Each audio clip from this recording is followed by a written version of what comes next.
Sex energy, a manifestation of Para Shakti. What is this sex energy? This sex energy, is a manifestation of God. It is Brahman in dynamic expression. It is Shakti, Para Shakti. We all know that this phenomenal universe is the activity of the cosmic power. Call this which is illimitable, indescribable, and infinite. We call this cosmic power Para Shakti, Mahashakti, Mahamaya or Prakriti. Countless billions of universes come and go through the activity of this great cosmic energy. It is this cosmic energy, this Para Shakti, that manifests as the incredible energy of the sun, the energy of the planets, and the incredible speed at which they whirl in their own orbits.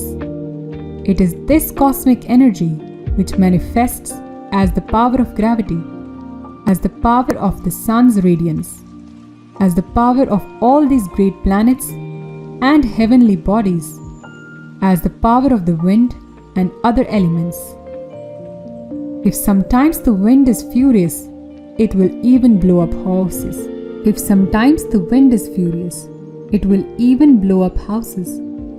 It is the cosmic energy which manifests as the power of fire, as the power of the volcano, as the power of floods, as the power of earthquakes, as the power of the Bhumi, to bear mountains, rivers and seas. So, earth, air, water, ether, all are nothing but the manifestations of this great power. It is the same power inside the seed that makes the seed grow into a huge tree. It is the same power inside the seed that makes the seed grow into a huge tree. It is the power behind lightning and thunder.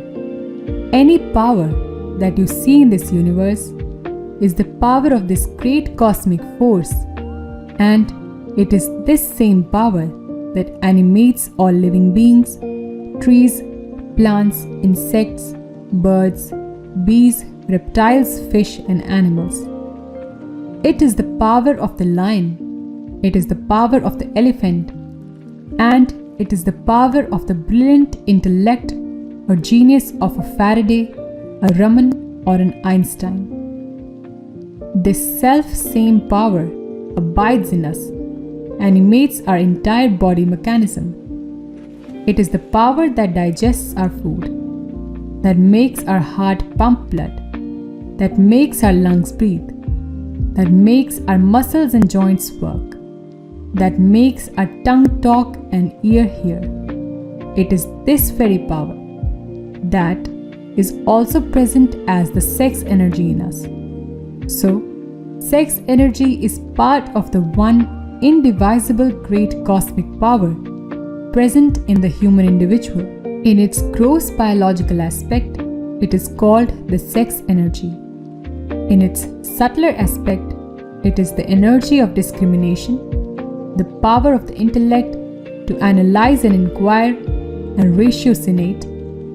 In a still subtler aspect, in its psychic aspect, it is the power of the Kundalini. And in its supreme aspect, it is nothing but Atma Shakti. Because Brahman and Shakti are not two. They are the static and the dynamic aspects of one and the same principle. Therefore, the sex energy is nothing but the presence of the Divine Mother in all human beings. It is something divine. It is something sacred, and its supreme function is the scheme of things of the Creator is to keep going the universal process. It is the function of reproduction which is present in all nature, in all life. Without this subtle power of duplication or reproduction, all species will become extinct. So, the utilization of the sex energy for the purpose of reproduction is actually a sacred process for cooperating with Brahma, the Creator.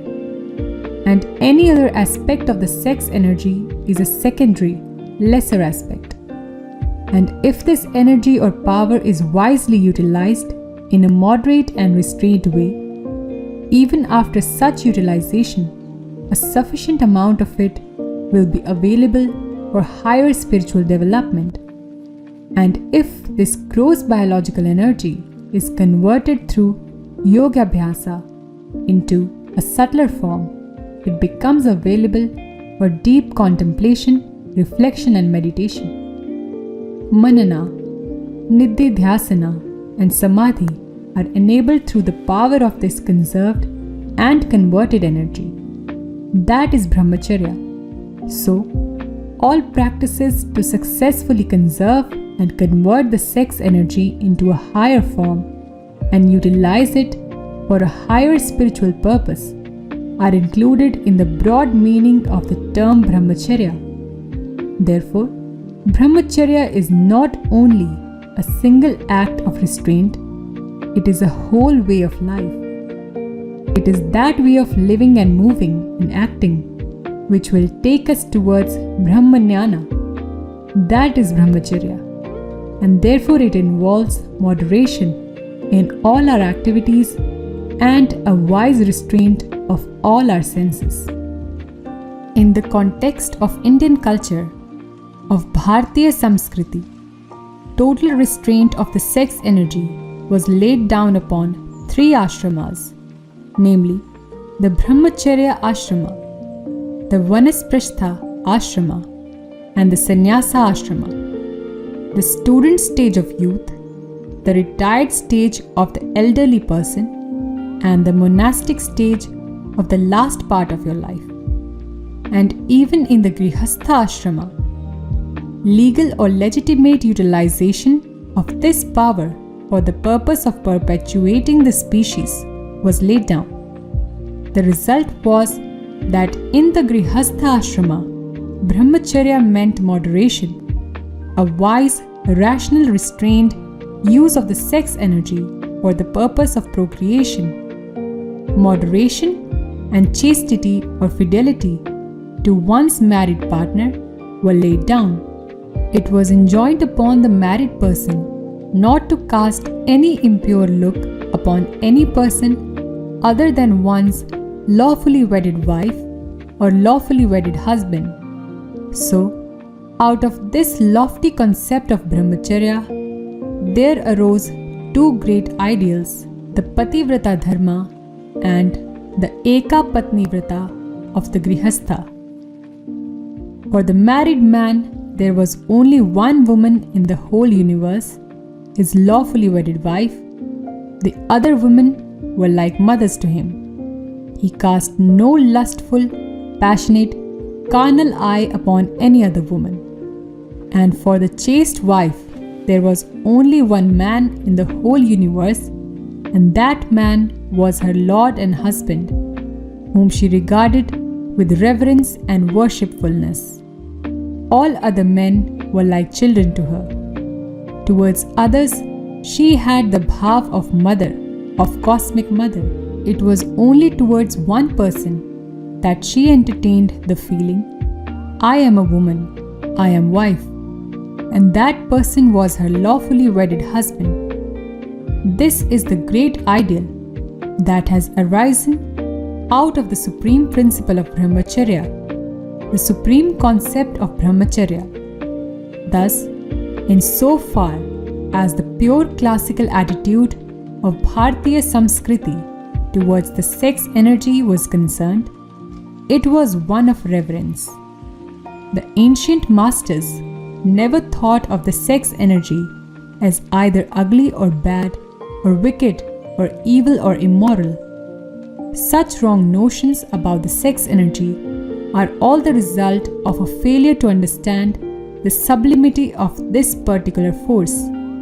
It is due to superstition and lack of understanding that in normal society, deprived of right instruction and right knowledge, people begin to look upon it as something ugly, as something evil. One reason for the development or evolution of such an attitude is that because of all too common human weakness for sex, they had to place some sort of a moral taboo on sex. Otherwise, human weakness is such that it always takes the line of least resistance, and therefore they said, no, this should not be done. It should not be done in such and such a stage, because Shastras say so. They gave it this sort of color.